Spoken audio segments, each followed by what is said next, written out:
Bonjour chers auditeurs, soyez les bienvenus à l'Université virtuelle africaine de développement. Après la série de présentations qui sont relatives à la grippe aviaire, à l'influenza aviaire, nous allons revenir sur notre module qui est relatif à la production afin de stimuler les jeunes à s'engager dans la production animale. Et aujourd'hui, nous allons parler de l'élevage du canard. Donc, une fois de plus, nous voulons former une communauté qui va s'engager dans la production, une communauté d'entrepreneurs, une communauté de gens qui ont de l'initiative et qui se battent pour leur autonomie financière. Donc, pour cela, nous devrons être en permanence en quête d'une idée qui peut être rentable afin de la mettre en œuvre. Donc, vraiment, n'hésitez pas. Nous devrons tout faire pour réduire l'importation. Parce que nous avons assez d'espace, nous avons assez de ressources, nous avons assez de jeunes qui manquent d'emploi. Donc on doit créer de l'emploi. C'est en créant de l'emploi qu'on crée de la richesse. Pour cela, je vous propose le plan suivant.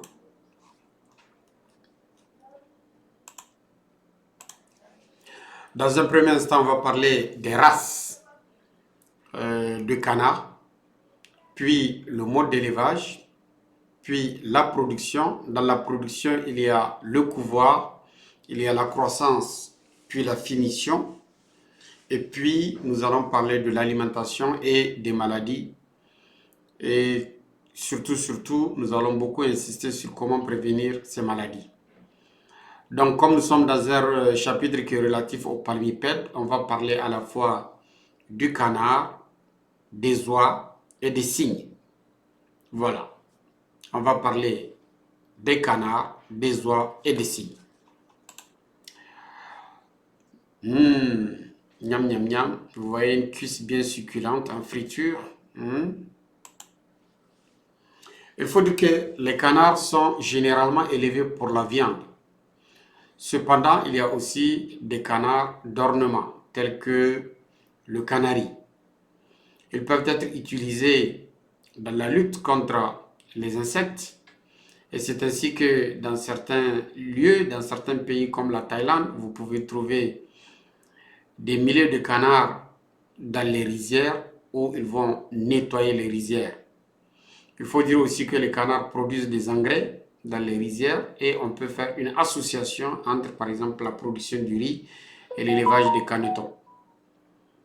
L'élevage du canard peut être aussi associé à la pisciculture où vous aurez des bassins et au-dessus des bassins, il y a des grilles sur lesquelles vivent des canards. Les canards vont évacuer leurs fientes qui sont pratiquement du son puisque les canards reçoivent des grains, en particulier le grain du maïs. Et puis, ces fientes vont nourrir les poissons qui sont dans le bassin. Tout naturellement, on va commencer par les races de canards. Après les races de canards, on va parler des races des oies, puis des races des cygnes. Il faut dire qu'il y a plusieurs races de canards. Il y a le canard commun, Anas platyrhynchos, avec différentes souches. Il y a des souches du canard de Pékin, le canard de Rouen, le canard kaki, le canard croisé, et il y a le canard de Barbarie. Il faut dire que l'abattage des canards intervient à 7 à 8 semaines. Comme on dit, il vaut mieux voir une seule fois que d'entendre plusieurs fois. Là, nous avons le canard domestique, en particulier des canards qui ont une grande vitesse de croissance. Là, nous avons le canard de Barbarie qui, lui, a une vitesse de croissance moins rapide, mais par contre peut atteindre des poids qui sont exceptionnels. Là, nous avons les canards d'ornement. Ici, par exemple, nous avons le canard colvert, que certains appellent coin-coin ou le piquinois. Là, nous avons des canards d'ornement. Et là, nous avons le canari avec sa couleur très vive qui constitue vraiment non, un chef-d'œuvre de la nature. Parlons à présent des oies. Il y a les oies domestiques. Il y a les oies de Toulouse. Il y a les oies de Guinée qui sont caractérisées par leur caroncule au niveau frontal. Et puis, il y a les oies de Chine qui ont tendance à être beaucoup plus rondes que les oies de Guinée. À présent, parlons des races de cygnes.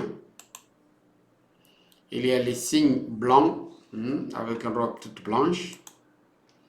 Des cygnes à col noir. Vous voyez le collier et la tête est entièrement noire alors que le reste du corps est tout blanc. Les cygnes noirs. À présent, parlons du mode d'élevage. Et je pense que c'est la partie la plus intéressante pour ceux qui veulent s'engager.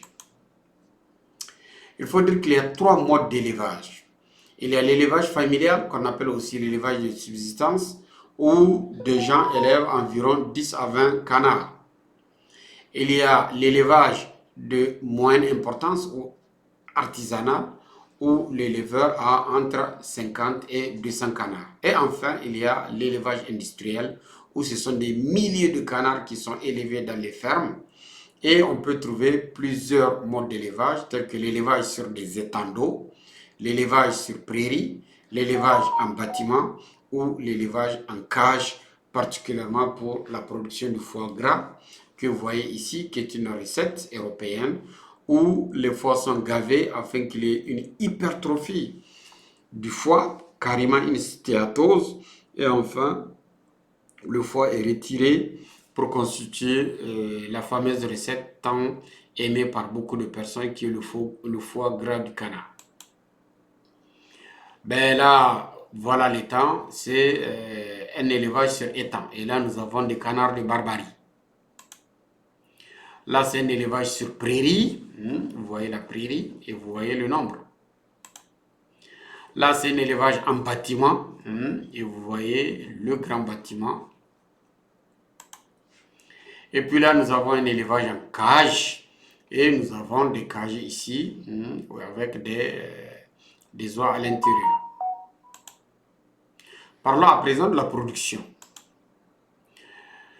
Pour faire la production, il vous faut des géniteurs qui vont produire les œufs fécondés.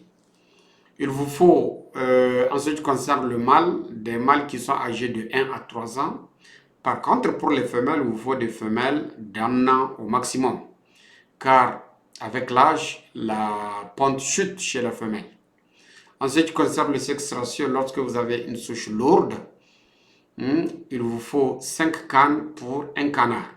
Et pour les souches légères, vous pouvez avoir 8 cannes pour un canard. Et le canard peut pondre environ 140 œufs par cycle de production. En ce qui concerne la couvaison, il faut dire que la canne est une mauvaise couveuse. Donc pour cela, je vous recommande d'acheter des couveuses électriques. Et la durée de la couvaison est de 28 jours. Donc un peu plus grand que la durée de couvaison de la pintade et la durée de couvaison des œufs de poule. Ben là, sur le démarrage, donc nous avons des canards d'un jour. Le démarrage va aller de 0 à 6 semaines et la croissance ira de 7 à 8 semaines. Là, nous avons un élevage industriel et nous sommes dans un bâtiment. Il faut dire que les paramètres d'ambiance, lorsque vous faites un élevage industriel, la température, elle doit tourner entre 29 et 31 degrés. La densité doit tourner entre 25 à 28 canetons par mètre carré et au démarrage, et puis 25 sujets par mètre carré en croissance. En ce qui concerne la lumière, il faudrait 12 heures d'éclairage jusqu'à 8 semaines, car les canards ont surtout une activité nocturne, donc ce qui fait que l'éclairage va leur permettre de continuer à manger et par conséquent à grandir. En ce qui concerne l'alimentation, il y a des provanes en élevage industriel. Il est préférable de payer son alimentation. Vous aurez besoin aussi d'eau potable et puis de l'eau pour que les sujets prennent une douche. Sinon, l'étang peut constituer une source où les sujets vont se baigner avec beaucoup d'aisance. En ce qui concerne la croissance, il faudrait dire qu'à 8 semaines, les sujets ont entre 1,5 et 2,5 kg de poids vif. Ils peuvent produire à la fin jusqu'à 6 kg de fumier par canard, ce qui peut constituer une alimentation de poissons lorsque vous faites un élevage en association. Mais quand même, il faut dire qu'au-delà de 8 semaines, l'indice de consommation est trop élevé. Autrement dit, les sujets ont tendance à manger plus pour donner peu.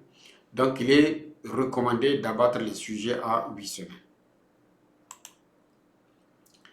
Là, nous avons un élevage industriel. Il y a des sujets qui sont en croissance.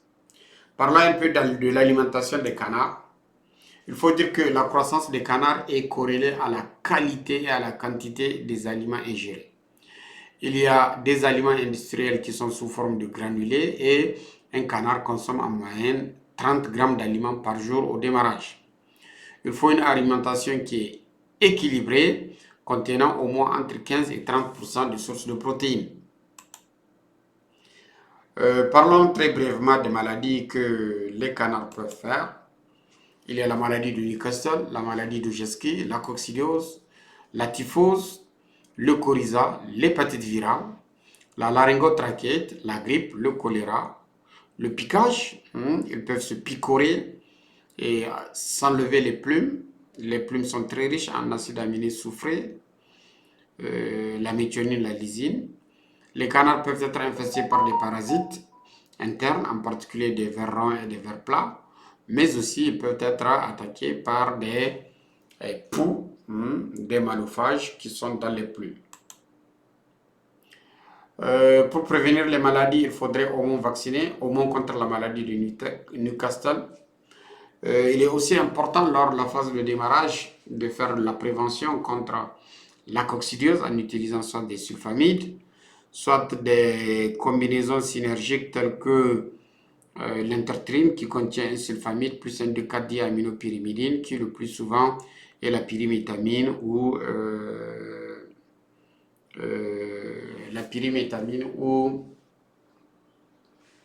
le nom de la molécule m'échappe. En tout cas, c'est le même composé qu'on trouve dans le Cotrim et qui sont très utilisés dans le cadre de la prévention de la maladie de Newcastle. En conclusion, je dirais que l'élevage du canard n'est pas assez pratiqué au Niger. Pourtant, le caneton est une importante source de protéines d'origine animale. La diversification des spéculations et surtout la croissance de la population sont des facteurs qui très certainement vont booster cette production. Eh bien, la rusticité du canard et son alimentation qui est peu exigeante sont des facteurs qui sont en faveur de la production du canard.